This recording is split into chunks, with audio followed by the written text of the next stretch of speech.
One out episode 1 explanation and ఇది gambling కి సంబంధించిన యానిమీ. మనకి సినిమాల్లో hero villain cat and mouse game లాగా ఎత్తుకు పై ఎత్తులు ఉంటాయి కదా, దీంట్లో కూడా హీరో ఎలాంటి పై ఎత్తులు వేస్తాడనేది చాలా ఇంట్రెస్టింగ్ గా ఉంటుంది. అండ్ ఇప్పుడు చెప్పేది వినండి ఫ్రెండ్స్, స్కిప్ చేయొద్దు. ఈ ఎపిసోడ్ తెలుగులో విన్న తర్వాత వెళ్ళి డౌన్లోడ్ చేసుకొని చూడండి, ఎందుకంటే ఇది గ్యాంబ్లింగ్ యానిమీ అయినా కానీ బేస్ బాల్ కి సంబంధించిన యానిమీ. సో మీకు విజువల్ గా మూవ్మెంట్ చూస్తే అర్థమవుతుంది. అండ్ మనం ఇంకా స్టోరీలోకి వెళ్ళిపోతే, కోజిమా అనే బ్యాటర్ తను 21 సంవత్సరాలుగా లైకూన్ అనే టీమ్ కి ఒక లీగ్ లో ఆడుతూ ఉంటాడు. తను అన్ని సంపాదిస్తాడు, అన్ని అవార్డ్స్ వస్తాయి, చాలా వరకు రికార్డ్స్ అన్ని చేస్తాడు. బట్ ఒక్కటి మాత్రం ఉండదు, అదే ఛాంపియన్షిప్.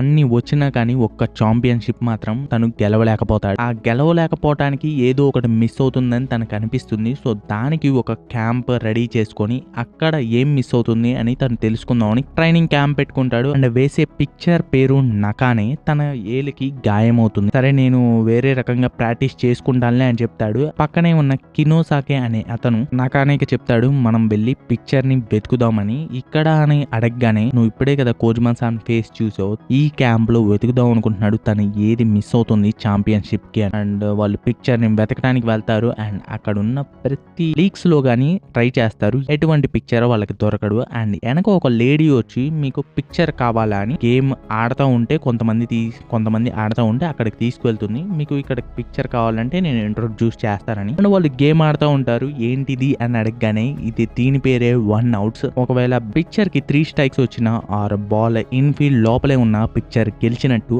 ఆర్ అనే లోపే ఒక బ్యాట్స్మెన్ బాల్ ని కొడతాడు అండ్ అది ఇన్ఫీల్డ్ దాటి వెళ్తుంది. అంటే ఒక లైన్ ఉంటుంది, దాన్ని దాటి వెళ్తుంది. సో ఇన్ఫీల్డ్ దాటింది కాబట్టి ఇప్పుడు బ్యాటర్ విన్ అనగానే పక్కన ఉన్న వాళ్ళు ఎగురుతూ ఉంటారు, డబ్బులు వచ్చినాయి అని. వాళ్ళకి అర్థం కాదు ఇది గ్యాంబ్లింగ్, ఇప్పుడు బెట్టింగ్ వేసుకొని ఆడుతున్నారా, బెట్టింగ్ వేసుకొని ఆడుతున్నారు అనగానే అక్కడికి ఇంకో బౌలర్ వస్తాడు. అండ్ ఆ బౌలర్ బాల్ అయిపోతుంటే, మీరు కూడా బెట్టింగ్ వేస్తారా అని అడుగుతుంది. సర్లే డబ్బులు వస్తాయని బెట్టింగ్ వేద్దాంలే అని 1000 రూపాయలని బ్యాటర్ మీద వేస్తాడు. కినోసాకేమో ఏంటి బ్యాటర్ మీద వేసాము అనగానే, ఇది ఆ ఫోర్స్ ఇన్ఫీల్డ్ ఈజీగా దాటుతుంది కదా అని బ్యాటర్ మీద వేస్తాడు. అండ్ బౌలర్ వేయంగానే ఒక రెక్టాంగిల్ షేప్ ఉంటుంది అండ్ అవతలకు వెళ్ళి తగులుతుంది. అప్పుడు వాళ్ళకి అర్థమవుతుంది, ఓ రెక్టాంగిల్ షేప్ పక్కకి తగిలితే బాల్ అని. సో స్ట్రైక్ అయితే ఆ రెక్టాంగిల్ లోపలికి వెళ్ళాలి, బాల్ అయితే పక్కకు వెళ్తుంది. అండ్ ఇంకోసారి వేస్తాడు, ఈసారి రెక్టాంగిల్ లోపల వెళ్ళి తగులుతుంది. అబ్బా బ్యాడ్ లక్ అనుకుంటాడు. అండ్ రెండోసారి వెళ్ళి స్ట్రైక్ తగులుతుంది. బౌలర్ స్పీడ్ చూస్తేనేమో తక్కువ స్పీడ్ ఉంటుంది, పర్లేదులే ఇంకోసారి కొడతాలే అని అనుకుంటా ఉంటారు. మూడోసారి బాల్ స్ట్రైట్ గా వచ్చి పైకి వెళ్తుంది, బ్యాట్స్మెన్ కొట్టలేకపోతాడు. ఇంకా నకానేకి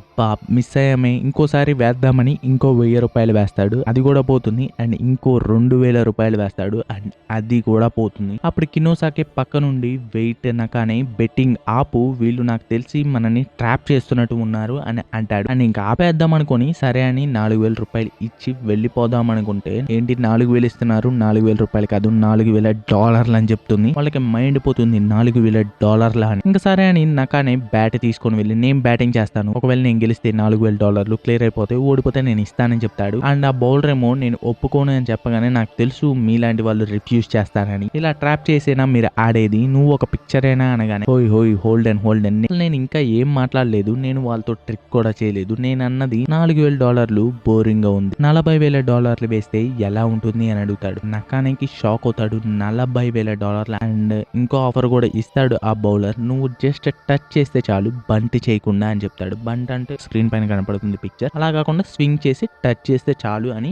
ఒక ఆఫర్ ఇస్తాడు. తనలో ఒక భయం స్టార్ట్ అవుతుంది, ఏంటి $40,000 అనగానే తను ఇసిరేస్తాడు, నాకు $40,000 పెద్ద లెక్కేం కాదు, సరే ఏముందులే నీ స్పీడ్ లో నేను ఈజీగా కొట్టేస్తానని చెప్తాడు. అండ్ ఫస్ట్ బాల్ చూద్దాం అనుకుంటాడు, బాల్ వేయంగానే అది రెక్టాంగిల్ లోకి తగులుతుంది. అండ్ కినోసాకేమో, ఓ మంచి పని చేసావు ఆగి అని అనగానే పక్కన ఉన్న లేడీ ఏమో, మీరు తన ట్రాప్ లో పడ్డారు. అండ్ ఇది ఆడుతుంది అమెరికాలో ఫ్రెండ్స్. ఆ లేడీ చెప్తుంది, జపనీస్ పీపుల్ ఇలాంటి సిచ్యువేషన్ లో ఆగుదామని అనుకుంటారు, పారిపోదాం అనుకుంటారు ప్రెజర్ సిచ్యువేషన్స్ లో. సో మీరు ఆగటంలోనే, ఫస్ట్ బాల్ వదిలేయటంలోనే ట్రాప్ లో చిక్కుకున్నారా అనగానే కినోసాకి అర్థమవుతుంది, తను స్వింగ్ చేయకుండా అవి బాల్ అవ్వటం అనేది పాయింట్లెస్, తను ఖచ్చితంగా స్వింగ్ చేయాలి అని. అండ్ కినోసాకి వెంటనే స్వింగ్ చేయి అంటాడు. అండ్ స్వింగ్ చేసే లోపే రెండో బాల్ కూడా స్ట్రైక్ అయిపోతుంది. అండ్ తను భయంలో ఉంటాడు, థర్డ్ బాల్ ఏం వేస్తాడు, ఫాస్ట్ బాల్ బ్రేకింగ్ బాల్, అసలు బాల్ వేస్తాడా అని, అంటే స్ట్రైక్ కాకుండా పక్కన వేస్తాడా అని. బ్రేకింగ్ బాల్ అంటే స్ట్రైట్ గా వచ్చి పక్కకు తిరుగుతుంది. అండ్ కినోసాకేనేమో తను కామ్ గా ఉండు అని చెప్తా ఉంటాడు, కామ్ గా ఉండడు, తను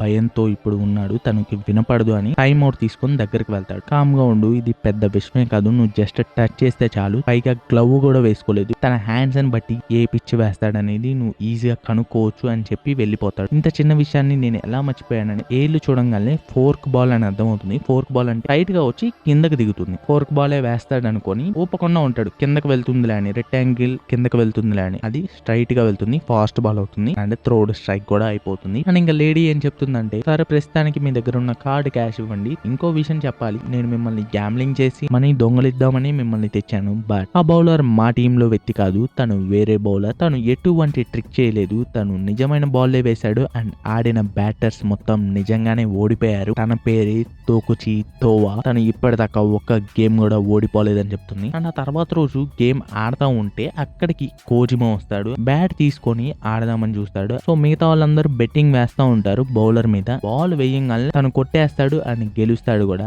అండ్ రెండో బౌలర్ కొంచెం అక్కడ ఉన్న పేరున్న బౌలర్ వస్తాడు అండ్ సేమ్ వెంటనే ఆ బౌలర్ మీద వేస్తారు అండ్ కొంతమంది బ్యాటర్ మీద కూడా వేస్తారు. అండ్ వెనకున్న వ్యక్తి కొంచెం చెప్తా ఉంటాడు, తను 145 km/h స్పీడ్ వేస్తాడు, ఒక 2 బాల్ చూసి కొట్టు అని అంటాడు. బట్ కోజిమా ఫస్ట్ బాల్ కి ఇన్ఫీల్డ్ దాటిస్తాడు. అక్కడ ఉన్న వాళ్ళు గుర్తుపడతారు తిను కోజిమా అని, ఫేమస్ లీగ్ కదా, ఆ లీగ్ లో ఆడే ప్లేయర్, తను ఫేమస్ ప్లేయర్. సో తను తెలియకుండా ఎలా ఉంటారు మనిషి గుర్తుపడతాడు. అండ్ పిక్చర్ వచ్చి, సరే నేను ఓడిపోయాను అండ్ డబ్బులు ఇవ్వబోతుంటే డబ్బులు కొట్టేసి బేస్ బాల్ ని మీరు ఇంత తక్కువగా చేసి చూడగాకండి అని చెప్తాడు. అండ్ అక్కడికే తొక్కుచి తోవా వచ్చి, నైస్ లైన్, నువ్వు నా కోసమే వచ్చినట్టున్నావు అనగానే, నేను ఈ రోజు బ్యాటింగ్ చేస్తాను, ఇక్కడ ఉన్న వాళ్ళు ఎవరు కొట్టలేనంత మాత్రాన నిన్ను ఎవరు కొట్టలేరు అనుకోగాకు, నిన్ను నేను ఈ రోజు కొడతాను, గెలిచే ప్రాబబిలిటీ ఎంతో తెలుసా, 0. బేస్ బాల్ తో గ్యాంబ్లింగ్ చేయాలని నీలాంటి వాళ్ళని చూస్తేనే వాంత్ వస్తుంది, నేను ఈ రోజు హిట్ చేస్తే ఆ $40,000 రద్దయిపోతాయి, లేకపోతే నేనే కడతాను అని చెప్తాడు. అండ్ తొకుచినేమో